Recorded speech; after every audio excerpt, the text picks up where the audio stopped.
Hello, this is my review for Ant-Man and the Wasp Quantumania, otherwise known as Ant-Man 3.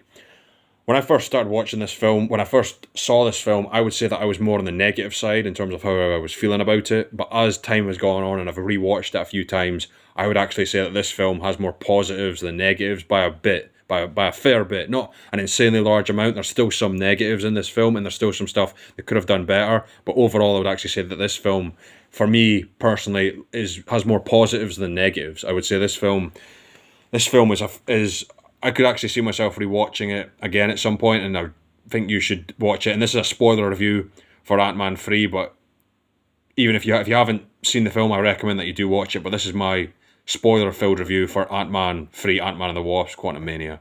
I'm going to start with Paul Rudd as Scott Lang. I really like Paul Rudd in this role. I think he was solid in Ant-Man 1. He was decent in Ant-Man and the Wasp, which I actually prefer over the first one. I liked him in Captain America Civil War and Avengers Endgame. I thought he was solid in those films. And I would say that Paul Rudd just does a superb job as the main character. I think he's decent. I think he's pretty good. I liked him in Ghostbusters Afterlife. I've seen him in a couple other films, but I think he's a decent choice. He was a good choice, and he's proven to be a good choice as Scott Lang. I want to talk about the quantum realm. The quantum realm to me was at times beautiful. It was a beautiful thing to look at. It was beautiful scenery. The backdrop, the creatures, and some of the creatures were kind of cool. Not all of them. Some of them were a bit like, wouldn't necessarily say they were. They were just sort of okay. They weren't terrible. They weren't bad, but they were just sort of okay, sort of in the middle. I would say that the quantum people, like you see Jintora and Veb and Quaz, the telepath, they were all right. Weren't fantastic. They weren't amazing. I would say they were. I don't know if I would use the word good, but they were all right. I've already mentioned the quantum realm. I mentioned the quantum realm creatures. Sorry, the creatures in the quantum realm were the scenes in which we see Janet Van Dyne, Hank Pym, and not Cassie and Hope. And Hope, we see all three of them on the almost like the sea life, the marine life creatures. That was fantastic in my opinion. I thought that was just beautiful, and you hear like the almost like the whale call in the background. That was a positive in my opinion. I've just mentioned Janet Van Dyne, Michelle Pfeiffer. I liked her scenes with Jonathan Majors. I liked them. I thought they had some really solid scenes. We get to see Kang. We saw him at the end of Loki season 1 as He Who Remains, but it's a different variant on Kang. I liked seeing Kang building his empire. I would say that a negative would be that the CGI for the face of MODOK could have been a lot better. That could have been really a lot better. That was not. I actually think the look for MODOK on the outside before he has the face reveal was solid, and the voice was kind of intimidating. The voice was kind of scary, but I feel like maybe the CGI should have been better. The CGI, in my opinion, needed to be a bit better, but overall, I just think MODOK's, I mean, the ending with his whole character development and how his character arc, I would say it's just sort of middle of the road, if you will. I'll get to that in a second, but I would say he had a pretty cool introduction voice. It's a little bit kind of cool. And I would say that one of the other positives from the start of the film would be the opening scene when Janet and Kang first meet, and you hear Kang say, "What is this place?" That was just beautiful visually. We get to see Scott Lang. We get to see Scott Lang walking along the streets of California, San Francisco or San Diego, I do believe, and we see here the song "Welcome Back," played by John Sebastian talking. The song by John Sebastian playing in the background. But I would say, to talk about some negatives, I want to mention there's a couple of negatives. One negative for me would be that Cassie Lang didn't seem like a believable scientist. We hear Hank Pym say that she developed a quantum realm device in the basement. I feel like that wasn't. It just didn't seem as believable as mentioned another Paul Rudd film, Ghostbusters Afterlife, when the little girl is quite interested in geometry and she's quite intrigued by Paul Rudd's character, and she just seemed like a more believable scientist, whereas here I feel like Cassie Lang didn't quite come across to me as a believable scientist personally. And another scene that I would say was a negative was the dinner scene at the start. I feel like that was actually quite a bad scene. That was probably my least favourite scene in the whole film, in which we see Hank, Janet, Hope, and Cassie all sitting around a table with Scott Lang, and they're being quite disrespectful to him. They're actually being quite disrespectful. They're being a fair bit disrespectful to Scott Lang, and he basically brings up the fact that he saved the universe. He helped the Avengers in Avengers Endgame. He came up with the idea for the time heist. He helped them go back in time, and he helped recover an Infinity Stone. He played his part. He did his job. He did what was asked of him. And they were being disrespectful to him. The way that they were talking, like, "Oh, you should write a book about that. You don't say. Have you ever mentioned that before?" Or something akin to that. And I feel like that was slightly disrespectful, in my opinion. I didn't like that scene. That scene was quite disrespectful. But I'm going to talk about. Now I want to talk about the actors' performances: Paul Rudd, Evangeline Lilly, Bill Murray, and Michael Douglas, as well as Michelle Pfeiffer. Michelle Pfeiffer. I don't know the name of the actress for Cassie Lang.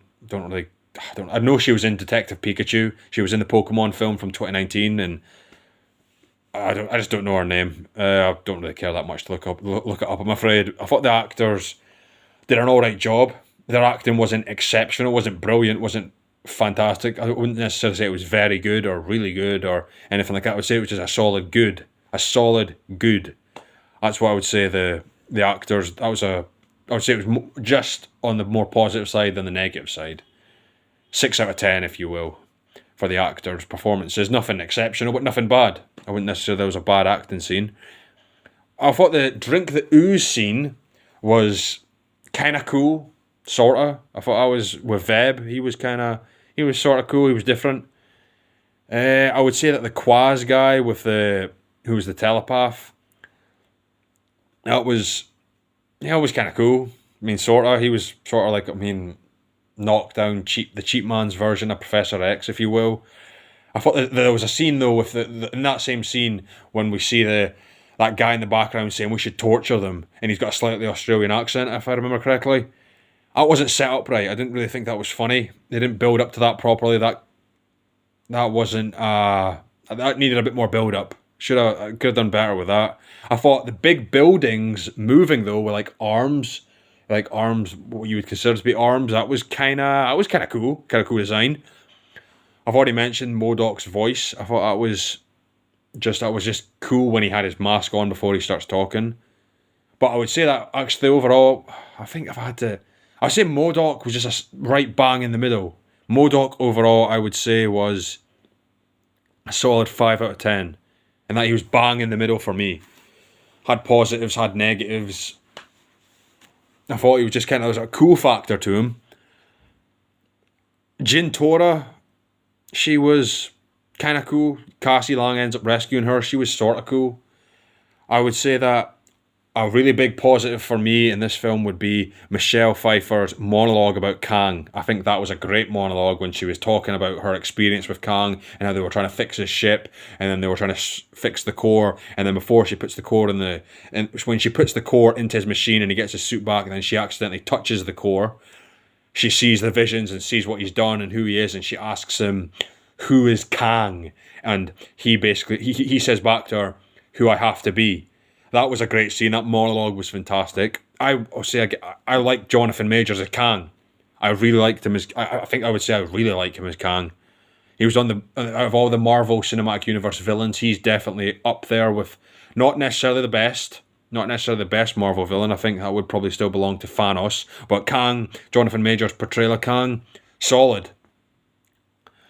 I would say another great scene with Kang was, two great scenes where you see with Kang and Janet talking about how Janet left Hope at her doorstep, at her bedroom doorstep, and she was saying to Kang that she said to Hope that she would be back in a minute, and she doesn't come back for 30 years. And then we get to see Kang and Janet talk again about the multiverse, and that was another solid scene in my opinion. Another great scene I'm going to mention is another two great scenes that I'm going to mention is Ant-Man and the Wasp's the core, when they shrink the core back down and it's in the probability storm, that was solid. And then I'd also like to mention Cassie Lang's speech where she quotes her dad and she says, "We have to look out for the little guy." Those were another couple of positives in my opinion. And this is my final bit, I'm going to say the huge Cassie, when Cassie goes huge, that was a nice scene. She's here punching MODOK and she gives that speech to MODOK about don't be a dick. That was kind of amusing. Kang's costume was a positive as well. And I like Jonathan Majors saying, "I am Kang, you talk to ants." I thought that was a decent line in my opinion. And then another great couple of positives would be Hank Pym showing up with his army of ants. And then that was a nice like horse cavalry moment. And then also MODOK's redemption when he says, "At least I died an Avenger and you were always like a brother to me." I thought that was kind of funny. Actually. And then I'm going to mention a couple of the end positives before I mention my big positive / negative. Loki season 2 trailer with Kang. I like that.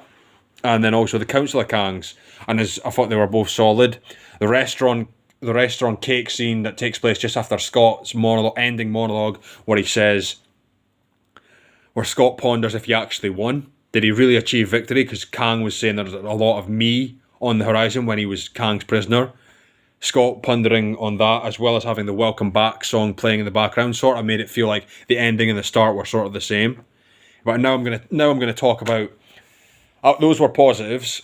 Now I'm gonna talk about what I feel like was a big positive, but also a bit of a negative, and that was the fist fight between Kang and Scott, which in my opinion was decent.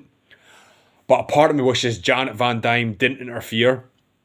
A part of me wishes that the fight itself was longer, and I thought it showed a fair bit of vulnerability to Scott Lang, and I actually think they maybe should have went in a darker direction. Maybe it should have been like Scott and Kang destroy their way back, and then Kang tries to quickly get it back, tries to set up a portal to get out of the quantum realm, and then Scott spears him, and then they go somewhere else, or something like that, like a different, darker, alternate ending, where Scott and Kang find themselves someplace else, and they're in completely different universes or time periods or whatever. I should have. I don't think that even though I did like the ending, as I already said, with the restaurant scene and the Scott Lang's monologue, I did like that. Like the after credit scenes, I just think that the fight scene between Scott Lang and Kang was solid. It was a positive, but I feel like it could have been. I'll say again, it could have been longer, and I feel like maybe they should have went in a darker direction with how it ended instead of them achieving victory over this variant of Kang.